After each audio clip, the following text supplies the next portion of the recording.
Not your average tabletop. Woohoo! Welcome to Not Your Average Tabletop. I'm Zach, and today I'm going to be unboxing the Unmatched set of Houdini and the Genie.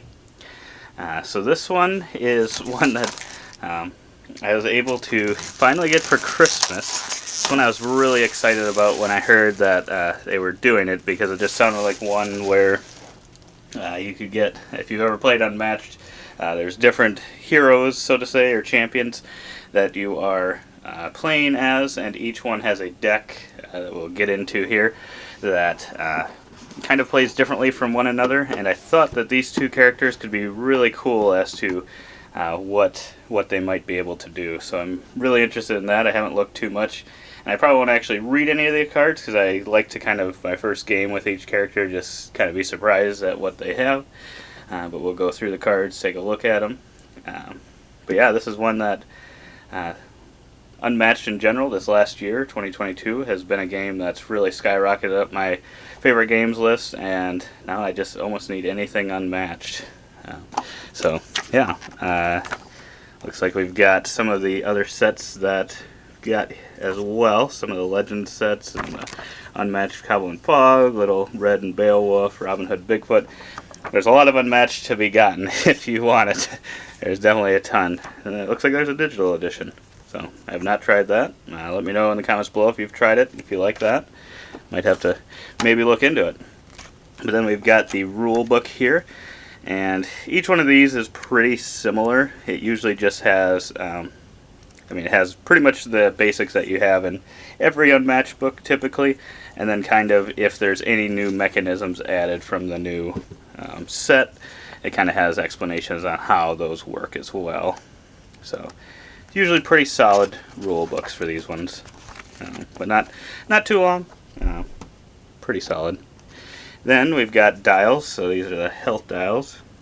That's a pretty cool looking one there. I think that's one of the things I just love about Unmatched is the art style they use and the kind of combinations for these dials and just the cards and all that.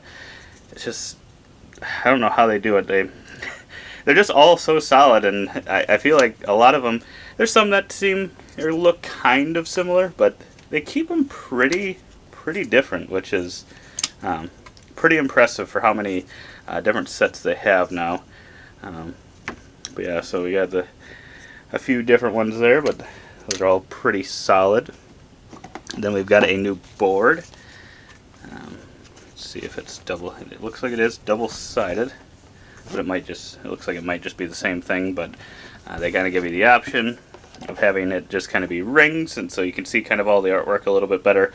But then you can just kind of tell which spots are considered adjacent or different zones based on the colors that are in them. This kind of has the ring side.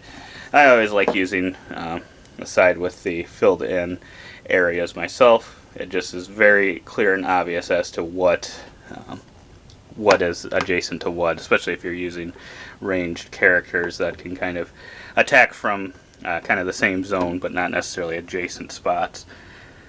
But yeah, the board looks pretty solid. I really love what Unmatched does with this, just making it very easy to see which zones are where and what you kind of have, so to say, line of sight to. I feel like sometimes that can be a very difficult thing in battle games or war games, but in Unmatched it works very well. They found a way to make it very easy to see what's adjacent to what. Then we've got, must be Houdini's assistant. Not 100% sure who that is. It's a little sidekick. So you can see these are just some pieces to put the dials together. And we'll see if I struggle to get these.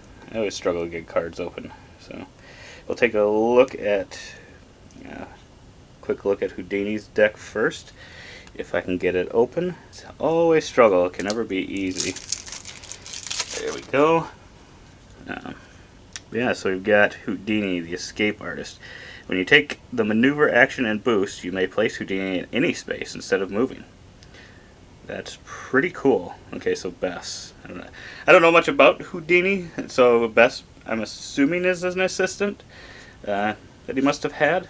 I'm guessing, but I'm not 100% sure. That's an interesting little thing to be able to move anywhere by boosting. Interesting. But yeah, then got some different cards here. Just like I said, this artwork is just so solid. I I don't know how they do it.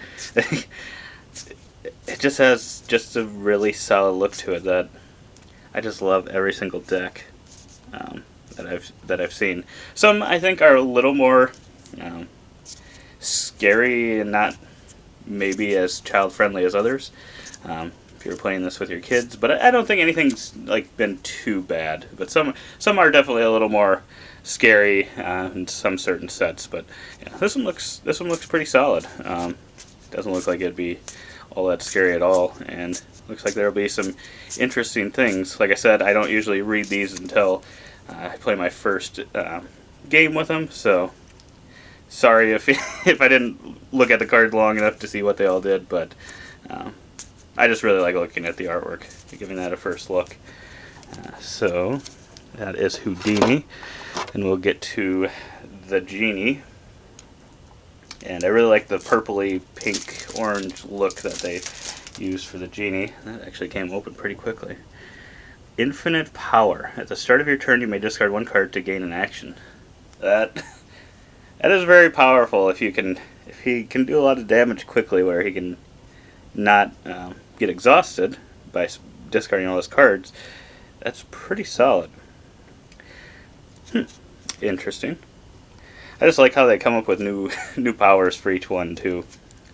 Just to, and it's kind of funny that he could have an extra action when you'd think the Genie should have 3 actions, kind of. But yeah, some more solid artwork. I always like their use of colors. They just do a really good job of that. But I think it is a style though too that I could see if you don't like it. I think that you're probably not going to like a lot of the artwork in the Unmatched sets, because somehow, even though a lot of them seem very different, they kind of have a similar feel at the same time.